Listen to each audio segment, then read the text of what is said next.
What you are looking at right now is not the truth of your life. It feels real. It looks solid. It speaks loudly. But what you call reality is only the result of thoughts you once held, beliefs you once accepted, assumptions you once lived inside of.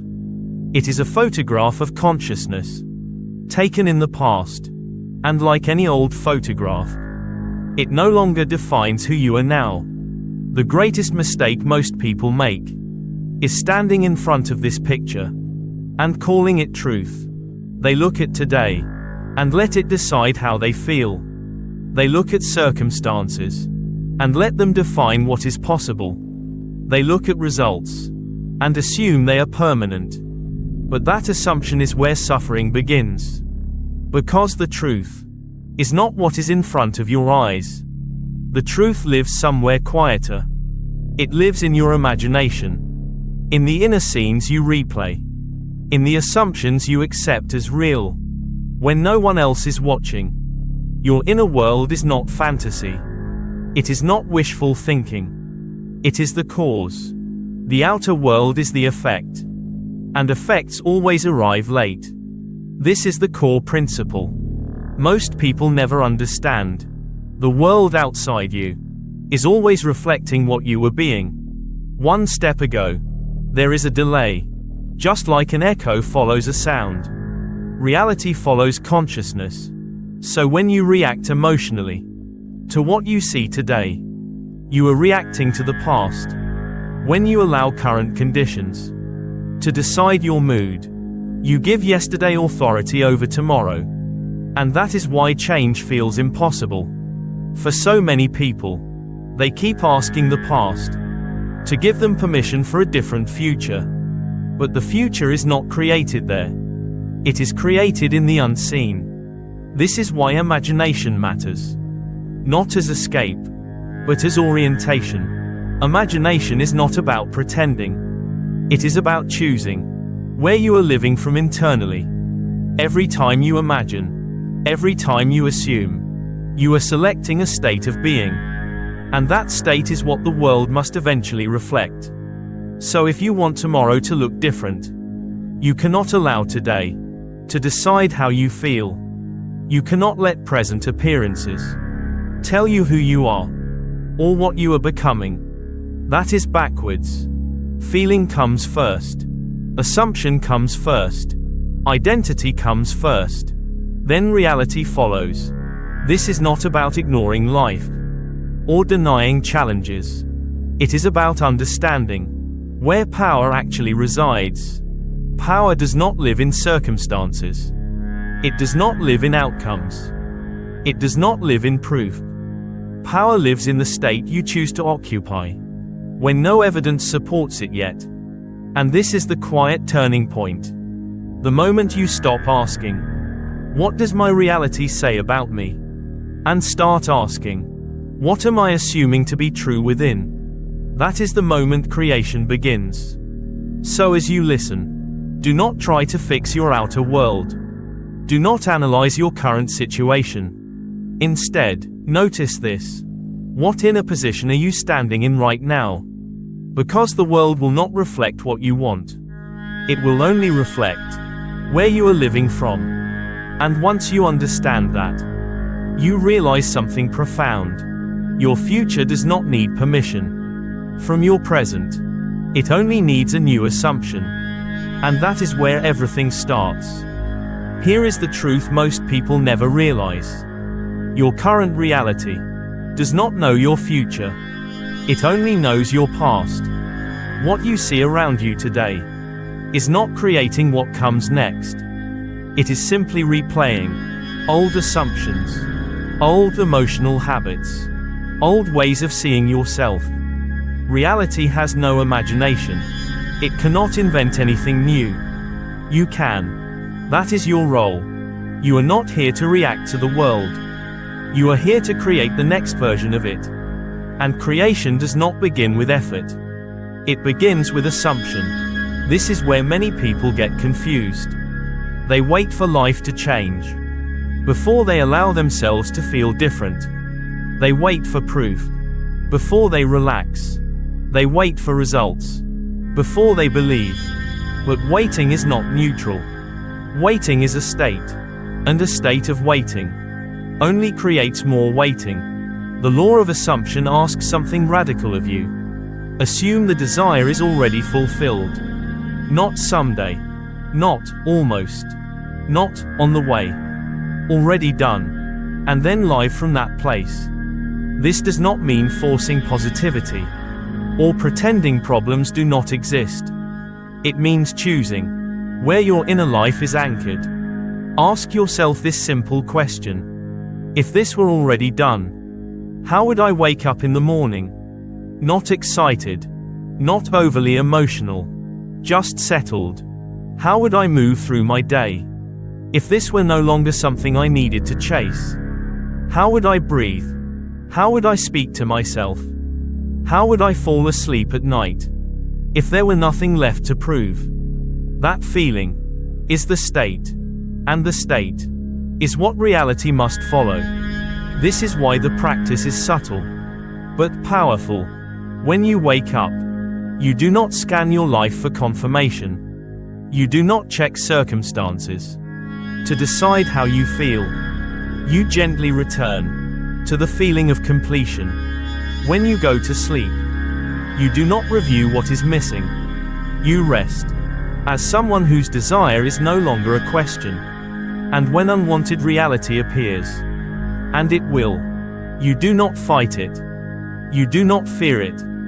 You do not argue with it. Because fighting reality gives it importance. Fear gives it roots. Instead, you recognize it for what it truly is. An echo. A fading signal from a version of you that no longer lives here. So you let it pass.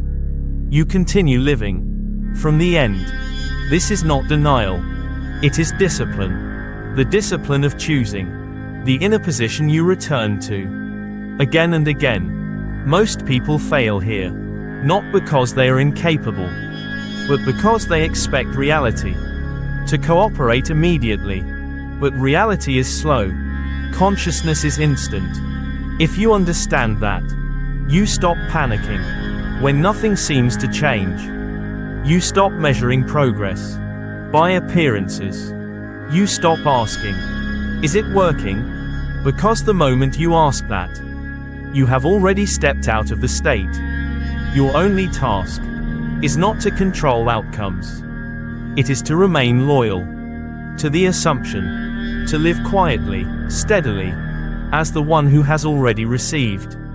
And when you do this consistently, something shifts. Not outside first, inside. The effort disappears. The urgency fades. The need to convince anyone dissolves. And that is how you know you are doing it right. Because when the state feels natural, the world has no choice but to reorganize itself around you. Ignore reality, not because it is wrong, but because it is late. Continue assuming the future is listening. Here is a truth that quietly changes everything. Your current circumstances are not responding to who you are now. They are responding to who you used to be. What surrounds you today, your situation, your relationships, your finances, even how people treat you, is not alive in the present moment. It is a shadow, an echo, a delayed reflection of old assumptions, old emotional patterns, old ideas you once accepted as true about yourself. Reality does not update instantly. It lags. And this delay is where most people become trapped. They look at what is happening now and assume it is a prediction of what will happen next. They say, this is how things are going. This is just my life. This is proof nothing is changing. But the moment you judge the future based on the present, you unknowingly recreate the past. You lock yourself into a loop. Because the outer world always follows the inner world. Never the other way around. Always one step behind. This is why reacting emotionally to circumstances is so costly. When you let today's conditions decide how you feel, you are allowing old energy to write a new chapter. And it cannot write anything new. It can only repeat itself. Think of it like this. Your current reality is a letter that was mailed weeks ago. It has already been written. It has already been sent. Arguing with it now does not change what it says. If you want a different letter tomorrow, you must write something different today. Inside. This is the discipline of consciousness. Not controlling the world, but choosing where your attention lives. The correct response to unwanted circumstances is not panic, not force, not resistance. It is neutrality. You acknowledge what is there, without letting it define you. You stop asking, "What does this mean?" And you start asking, "Who am I choosing to be now?" Because your emotional response is the real creative act. When you refuse to let circumstances decide your inner state, you break the chain. You step out of reaction and back into authorship. This does not mean ignoring responsibility or pretending challenges do not exist. It means understanding their role. They are not instructions. They are information. Information about where you once stood. Nothing more. So instead of fixing, chasing, or correcting the outer world, you return to the state you have chosen within. The state of completion. The state of stability. The state of being someone who already knows the outcome. And you practice staying there. Again and again. Even when nothing outside agrees yet. Especially then. Because the moment you stop feeding the old reality with emotional energy, it begins to dissolve. Not instantly, but inevitably. You no longer rise and fall with circumstances. You stop measuring progress by appearances. You become grounded in something deeper than evidence. This is where real power lives. Not in changing what you see, but in refusing to let what you see change who you are being. When your inner state remains steady, the outer world has no option but to realign. It always does. Because reality does not lead, it follows. And once you truly understand that, you stop fearing delays. You stop arguing with shadows. You stop asking the past to confirm the future. You simply remain loyal to the inner state you have chosen. And slowly, quietly, the echo fades. The world catches up. Not because you forced it, but because you stopped letting it lead. Everything you see in your life once existed where no one else could see it. Before it became an event, a relationship, a result, or a circumstance. It lived quietly in the unseen. This is the seed principle. Life does not begin in form. It begins in assumption. Your mind is not just a place where thoughts pass through. It is fertile ground. And every assumption you accept as true is a seed planted into that ground. Whether you realize it or not, you are planting seeds every single day. Some people plant fear and are surprised when fear grows. They expect rejection, anticipate loss, brace for disappointment. Then they ask, "Why does this keep happening to me?" But the seed always produces. According to its nature, fear does not grow peace. Doubt does not grow certainty. In the same way, assumptions rooted in confidence, safety, and worth can only grow outcomes that match them. The law is neutral. It does not judge. It simply responds. This is why imagination is so powerful. Not because it is fantasy, but because it is the planting phase of reality. The invisible always comes first. Yet most people make the same mistake. They believe only what they can see. They look at the soil and say, "Nothing is happening." So they dig up the seed. They check it. They question it. They replay doubts in their mind. And every time they do, they interrupt the process. A seed cannot grow while being constantly examined. It requires trust. It requires stillness. It requires time. In nature, no one panics. Because a seed does not sprout overnight. No one assumes failure. Because the soil looks unchanged. But in life, people abandon their assumptions too early. They treat imagination like a test, instead of a commitment. They say, "I tried believing, but nothing changed." Yet belief was never meant to be tried. It is meant to be inhabited. The correct approach is simple, but not easy. You plant the seed. By choosing an assumption, you water it. By returning to that assumption, through feeling, inner dialogue, and identity. And then you let time do its work, without interference. This does not mean doing nothing. It means doing the right thing internally.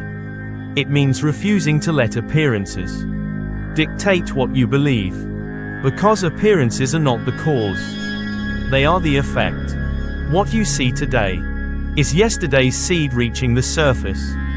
If you want different fruit, you do not argue with the tree. You change what you planted, and you protect it. You do not plant abundance, and then speak scarcity. You do not plant confidence, and then rehearse self-doubt. Every inner conversation is either water or poison. Every emotional reaction is either nourishment or disturbance. This is where discipline comes in. Not force, not pressure, but loyalty. Loyalty to the assumption you chose. Even when the world looks unchanged. Especially then. Because the soil always looks quiet. Right before life breaks through. When you understand the seed principle, you stop rushing manifestation. You stop chasing proof. You stop asking, "Is it working?" And you start living as someone who knows. The process cannot fail. The harvest is not uncertain. Only the timing is unseen. And unseen does not mean unreal. It means forming. So plant wisely. Water consistently. And most importantly, stop digging. What you have assumed with conviction is already alive beneath the surface. It is growing. Even now. Most people spend their lives waiting. Waiting for proof. Waiting for permission. Waiting for a sign that tells them, "Now you're allowed to believe." But waiting is not neutral. Waiting is a state. And every state creates more of itself. When you wait to feel fulfilled, you live in the state of not yet. And life faithfully reflects that back to you as delay. This is why the law of assumption works in reverse from how most people were taught to live. You are not meant to wait for evidence and then feel certain. You are meant to feel certain first and allow evidence to follow. This is what it means to live from the end. Living from the end does not mean pretending. It does not mean lying to yourself or forcing positive thoughts. It means entering the inner position of the person who already has what you desire, not someday. Now, ask yourself a simple question. If this were already done, how would I think? How would I speak to myself? When I wake up in the morning, how would I move through my day? How would I respond to challenges or delays? These are not surface questions. They are identity questions. Because manifestation does not respond to words. It responds to identity. You do not get what you want. You get what you are. This is why waiting keeps people trapped. Waiting says, "I am someone who does not have it yet." And the world has no choice but to agree. But when you live from the end, you remove the distance. You stop positioning your desire in the future. You stop saying, "One day, when things change, I'll feel free." Instead, you say inwardly, "I am free now." and you let your thoughts, your emotional posture, and your inner dialogue rise to meet that assumption. This does not require outer changes first. In fact, outer changes cannot happen until the inner shift is complete. Completion must occur in consciousness before it can appear in form. This is the law. Waiting creates more waiting. Completion creates completion. That is why Live from the End is not a technique. It is a place your awareness returns to again and again until it becomes home. This is what Neville Goddard called your mental home. Your mental home is the state you most often return to, the emotional atmosphere you live in by default. For some people, that home is anxiety. For others, it is longing, self-doubt, or hope. But hope still implies absence. Living from the end means you consciously choose a new home. You decide where your mind rests. You do not visit fulfillment occasionally and then return to lack. You move in. You furnish the space.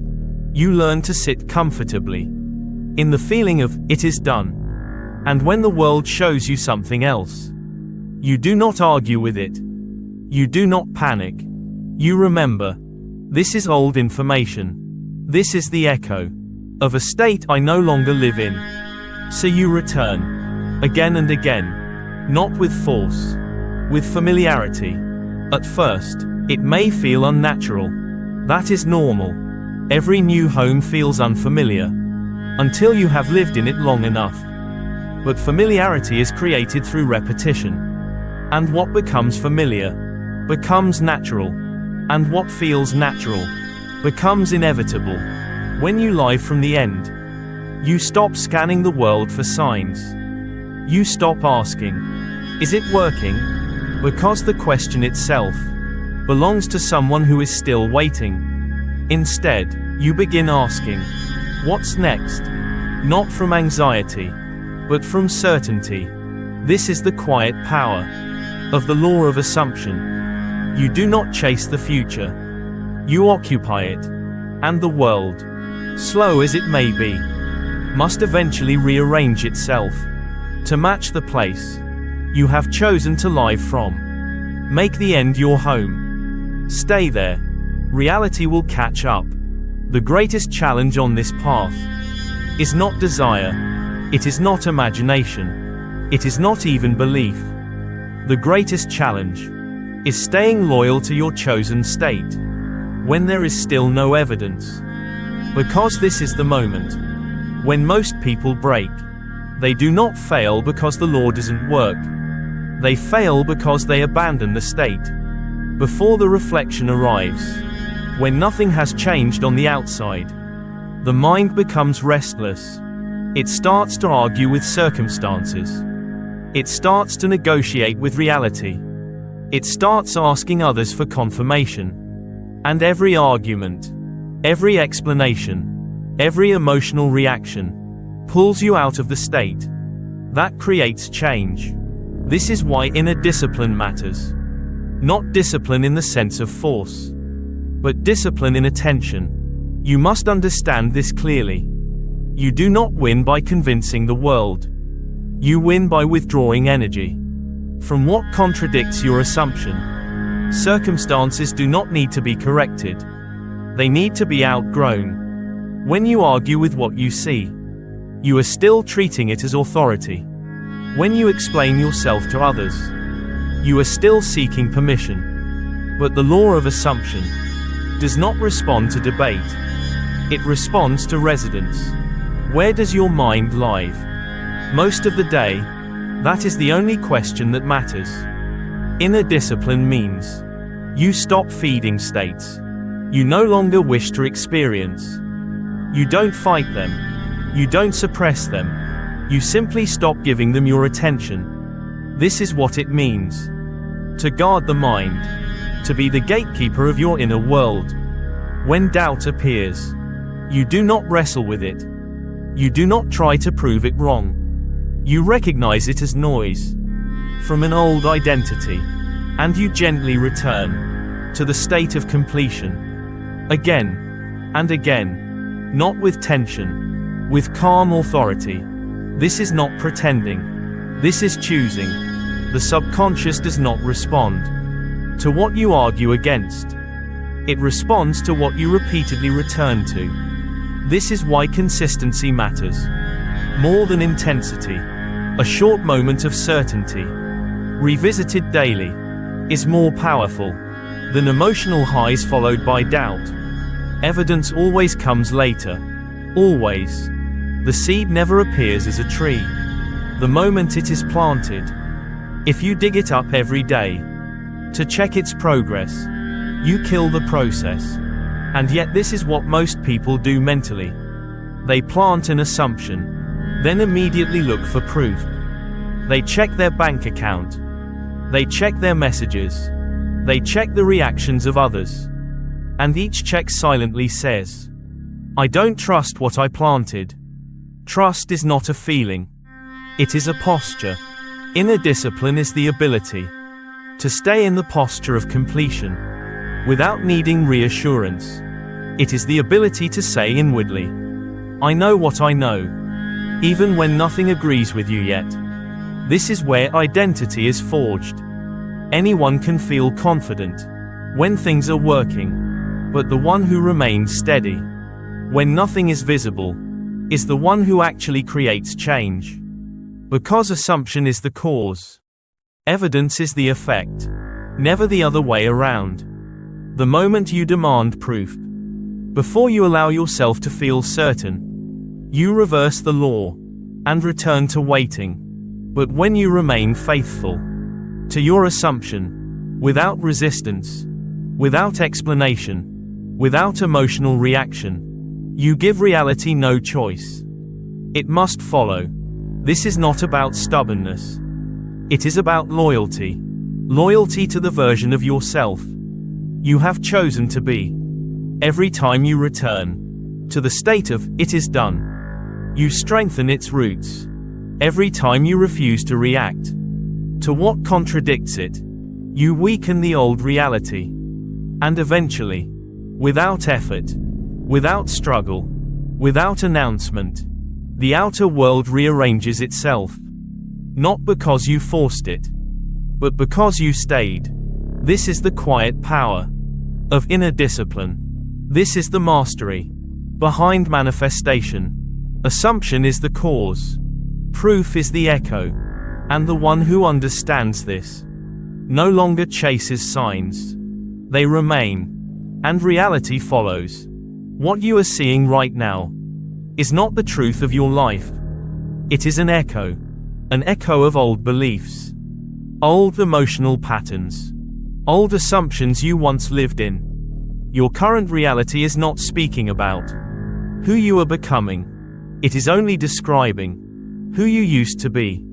This is why reacting to the present keeps so many people trapped. They chase results. They plead with circumstances. They analyze signs. They wait for permission from the outer world to finally feel certain. But the law of assumption does not work that way. The foundation of creation is simple. The invisible always comes first.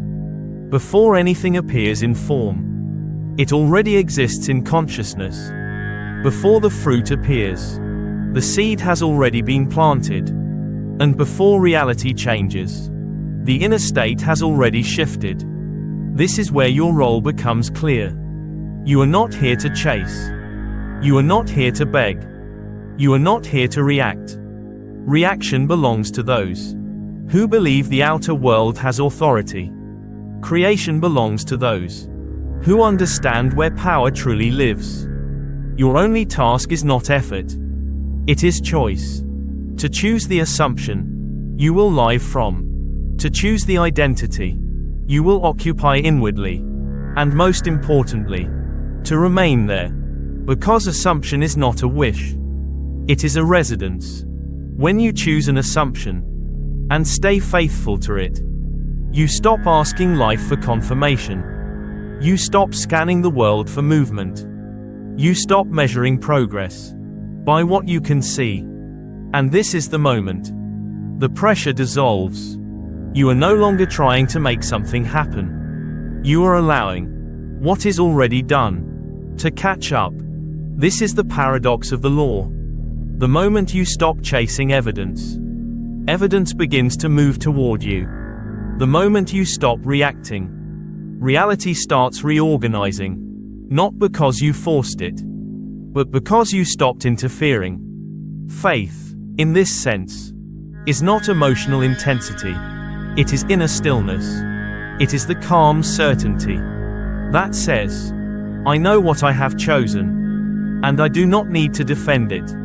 This is what bends reality. Not obsession, not urgency, not fear, but loyalty. Loyalty to the assumption, even when nothing agrees with you yet. When you remain loyal, the old reality loses energy. It cannot survive without your attention. And slowly, quietly, almost without announcement, the world adjusts. People respond differently. Opportunities appear naturally. Doors open without effort. And when it happens, it feels ordinary, not dramatic, not shocking, because you have already lived there. Inside. This is how you know manifestation is near. It stops feeling special. It feels inevitable. So remember this truth. Assumption is the seed. Evidence is the fruit. You do not dig up the seed to check if it is working. You trust the law of growth. You stay where you have decided to live. And when you do, reality has no choice. It must bend. It must follow. It must catch up. Not because the world obeys you, but because the world reflects you. And the one who understands this no longer struggles. They choose. They trust. They remain. And life responds. Always.